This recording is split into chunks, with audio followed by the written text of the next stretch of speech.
பள்ளி ஆரம்பித்து 15 வருடங்கள் ஆகிவிட்டன.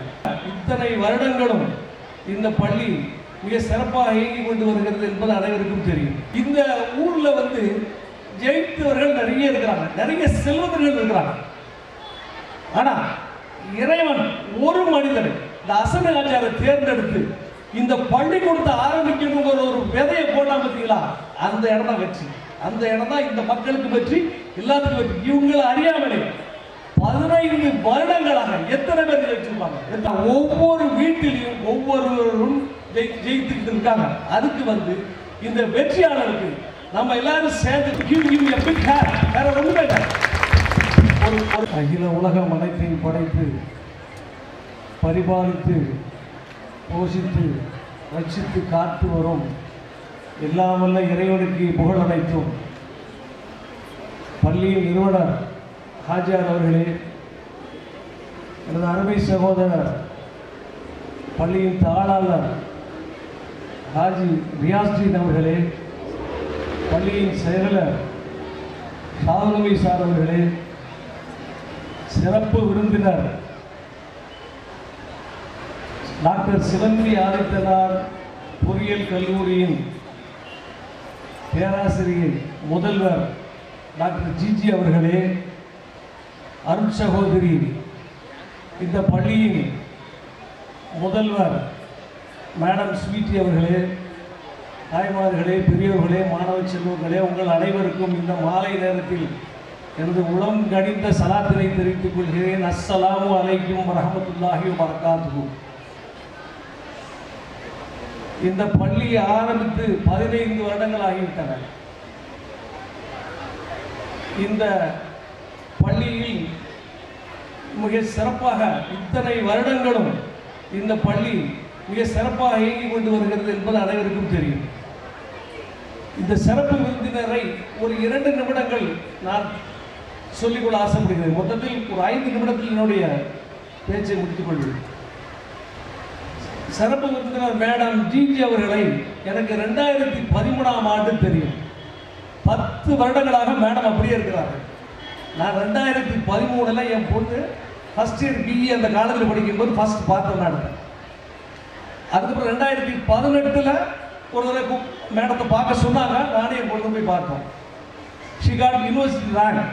நான் அதுக்கு தான் எங்களை கூப்பிட விடுறாங்க, ஃபெலிசியேட் பண்ண நினச்சேன். அதுக்கு கூப்பிட விடலை மேடம். ஏன்னா அந்த டோன்ட் மிஸ்டேக், அந்த இடத்துல அந்த சிவஞ்சாத்திரர் காலேஜில் நீங்கள் பட்டமளிப்புள்ளாக பார்த்தீங்கன்னா யூனிவர்சிட்டி ரேங்க் ஹோல்டர்ஸ் நிறைய இருப்பாங்க.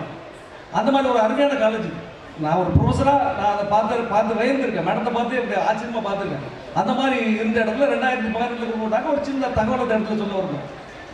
அப்போ என் பொண்ணு என்ன சொல்லிச்சு அப்படின்னு சொன்னால், அவளுக்கு கேம்பஸில் கிடைக்கும் first rank, college first, university rank holder, ஒரு மேபி 15th ரேங்க் இருக்கிற மேடம் டிபார்ட்மெண்ட், மேடம் ஹெச்ஓடி. அப்போது அவன் நான் வேலைக்கு போக மாட்டேன்னு சொல்லிட்டான். நான் எனக்கு வேலை பார்க்க முடியாது தான் என்ன சொல்லிட்டான். அப்போ அவங்களுக்கு ஒரு அட்வைஸ் கொடுத்தாங்க. அந்த அட்வைஸ் 2018 நான் சொன்னது.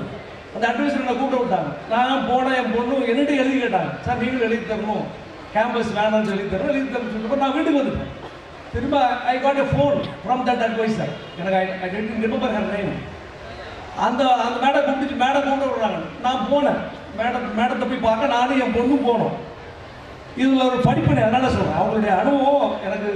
அப்போ நான் போகும்பொழுது மேடம் 2 பேரும் உட்கார வச்சா சொன்னாங்க, சார் நீங்கள் ப்ரொஃபஸர் இருக்கீங்களா, சொல்லக்கூடாதா, படிச்சுட்டா வேலை பார்த்துட்டா நீங்கள் முஸ்லீம் ஸ்டூடெண்ட்ஸ்லாம் வேலை பார்க்கணும். இல்லை அதுக்காக இல்லை மேடம், அவள் வேண்டாங்கிற அந்த லைன். அவள் ஆக்சுவலாக டாக்டர் எய்ம் பண்ணது. இந்த லைன் அவனுக்கு இல்லை, வந்துட்டா யூனிவர்சிட்டியாக எதாவது வந்துட்டு அதனால் இல்லை மேடம்னு சொன்னாங்க. இல்லை சார் அவள் வேலை பார்க்கணும் சார், நீங்கள் சொல்லுங்கள் சார் கேட்குறேன். அப்போ அவங்க ஒரு வார்த்தை சொன்னாங்க, சரிம்மா உனக்கு இருப்போம், ஆனால் நீ கண்டிப்பாக நீ வேலை பார்க்காம நம்ம இருந்தோங்கிறத நீ வருத்தப்படுவேன்னு சொன்னாங்க. இப்போ அவனுக்கு 3 வயசில் குழந்தை இருக்கு.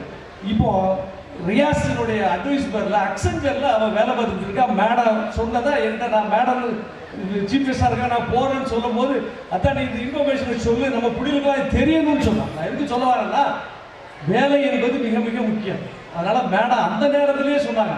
அது அவங்க சொன்னதான் இப்போ நடந்திருக்கு. இப்போ பொண்ணு வேலை பார்த்துட்டு இருக்கேன். கோர்ஸ் ஐ ஒன் எல்லாரும் என்ன நினைக்கிறோம் அப்படின்னா, லைஃப்ல நம்ம நிம்மதியாக இருக்கணும் அப்படிங்கிற ஒரு வார்த்தை எல்லாருக்கும் இருக்கு. ஸ்டூடெண்டாக இருக்கட்டும், யாராக இருக்கட்டும்.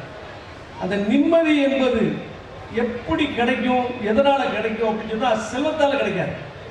கல்வினால மட்டும்தான் கிடைக்கும். கல்வி மட்டும் கிடைக்குமான்னா அப்படின்னு சொல்ல முடியாது. ஆனால் ஒரே ஒரு விஷயத்த நேரத்தில் நான் பகிர்ந்து கொள்ள ஆசைப்படுறேன். It's a time to me. இதில் வந்து இந்த வெற்றியை வந்து ரெண்டு விதமாக சொல்லுவாங்க. ஜெயித்தல் அப்படிங்கிற ஒரு வார்த்தை, தட் இஸ் கால்டு சக்சஸ். இன்னொரு வார்த்தை வந்து வெற்றி அடைதல் ஒன்று, that is called victory. It's a subtle difference between success and victory. அது ஒரு சின்ன வித்தியாசம் இருக்கு, அதுக்குள்ள அதிகமாக போக முடியாது. இப்போ என்ன இப்போ என்ன தம்பி ரியாஸ், நாங்கள் இந்த மேடம் எல்லாம் போட்டு நாங்களாம் ஜெயிச்சிருக்கோம் லைஃப்ல, எல்லாரும் ஜெயிச்சிருக்கோம். நல்லபடியாக சிறப்பாக கல்யாணம் ஆகி குழந்தைகள் பேரன் வெற்றி எல்லாமே இருக்கும். பட் வெற்றி பெற்றவர் என்பது அப்படின்னா பல பேரை ஜெயிக்க வச்சாலும் வெற்றி பெற்றவர். இப்போ இந்த ஊர்ல எனக்கு தெரிய, இந்த ஊருக்கு மிகப்பெரிய ஊர் ஹபியுல்லாஹ் வச்சு எனக்கு இந்த ஊரை பற்றி நல்லா தெரியும், ஒரு மகாலம் எனக்கு பழக்கம் இருக்கு. இந்த ஊர்ல வந்து ஜெயித்தவர்கள் நிறைய இருக்கிறாங்க, நிறைய செல்வந்தர்கள் இருக்கிறாங்க. ஆனா இறைவன் ஒரு மனிதனை, இந்த அசன ஆச்சாரை தேர்ந்தெடுத்து இந்த பள்ளிக்கூடத்தை ஆரம்பிக்கணுங்கிற ஒரு விதையை போட்டா பார்த்தீங்களா, அந்த இடம் தான் வெற்றி. அந்த இடம் தான் இந்த மக்களுக்கு வெற்றி, எல்லாத்துக்கும் வெற்றி. இவங்களை அறியாமலே 15 வருடங்களாக எத்தனை பேர் வச்சிருப்பாங்க, எத்தனை பேர் துவா செஞ்சிருப்பாங்க. எல்கேஜி இந்த பிள்ளையெல்லாம் பிரைஸ் வருது, இந்த இதை கடந்து போயிடுவாங்க. ஆனா ஒவ்வொரு வீட்டிலையும் ஒவ்வொருவரும் ஜெயித்துக்கிட்டு இருக்காங்க. அதுக்கு வந்து இந்த வெற்றியாளருக்கு நம்ம எல்லாரும் சேர்ந்து துவா செய்யணும். ஒரு அருமையான ஒரு பிக் ஹேர், வேற ஒண்ணுமே இல்லை. ஒரு வெற்றி பெற்ற மனிதர் இந்த இடத்துல உங்களை நிறைய பேர் வெற்றியாளர் ஆகிட்டு இருக்காங்க. இன்னும் இட் இஸ் கண்டினியூயிங். இதான் வந்து அரபு வந்து ஆமத்துல் இஹ்சான் அப்படின்னு சொல்லுவாங்க. இட் இஸ் கால்டு சதகத்துல் ஜாரியா. பைபிள் லார்ஜர் குட், பைபிள் எல்லாருக்கும் நன்மை கிடைக்கிற மாதிரி. ஒரு செல்வம் என்பது எல்லாரும் ஈட்டிடலாம். ஆனா கல்வி பெற்று, தான் பெற்ற கல்வி தன்னை விட அதிகமாக எல்லாரும் வேலை பார்க்கணும், எல்லாரும் செய்யணுங்கிற ஒரு மிக சிறப்பான ஒரு சாதனை செய்து வரக்கூடிய இந்த ஹாஜியார் அவர்களை இந்த நேரத்தில் எனக்கு கிடைத்த வாய்ப்பை பயன்படுத்தி பாராட்ட விரும்புகிறேன். நான் அவங்களுக்கு நன்றி சொல்ல கடமைப்பட்டிருக்கேன். எல்லாரும் தயவு செய்து நீங்க, நான் இந்த பிள்ளைகள்லாம் ஒரு காலகட்டத்தில் நீங்க எப்பமாவது உங்களுக்கு நோம்பு பிடிக்கிற நேரத்திலயோ இல்லை காலையில் சுமூக நேரம், நான் சொல்ல இந்த மாதிரி செல்வந்தர்களை, இந்த மாதிரி ஒரு கல்வியாளர்களை, ரியாஸ் உட்பட, மேடம் உட்பட, நீங்க ஒரு செகண்ட், ஃபிராக்ஷன் ஆஃப் செகண்ட் நினைங்க, தோச்சிங்க நல்லபடியா இருக்கணும், இவங்க இன்னும் இந்த மாதிரி இருக்கணும். இந்த ஊர்ல இந்த வெற்றியாளர்கள் மாதிரி பல்வேறு வெற்றியாளர்கள் உருவாக்க வேண்டும் என்று எல்லாம் நல்ல இறைவனை பிரார்த்தித்து எனது சிறிய உரையை முடித்துக் கொள்கிறேன். அஸ்ஸலாமு அலைக்கும் வரஹ்மத்துல்லாஹி வபரகாத்துஹு.